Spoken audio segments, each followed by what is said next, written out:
किसी ने पूछा था कि लाला व गुल क्या होता है। लाला व गुल दो शब्द हैं, एक लाला और एक गुल, बीच में ओ का मतलब और है। लाला व गुल, लाला और गुल।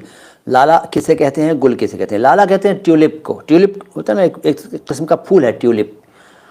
ट्यूलिप तो उसको उर्दू में लाला कहते हैं, फारसी से आए हुए शब्द हैं ये लाला भी और गुल भी। गुल का मतलब सिंपली फूल होता है, फ्लावर। और इसके अलावा इसका एक अर्थ जो है वो खूबसूरती से भी लिया जाता है। खूबसूरती, सौंदर्य, सुंदरता, लाला व गुल। इसके अलावा प्रेमी लोग, आशिक लोग, उन्हें भी लाला व गुल कहते हैं।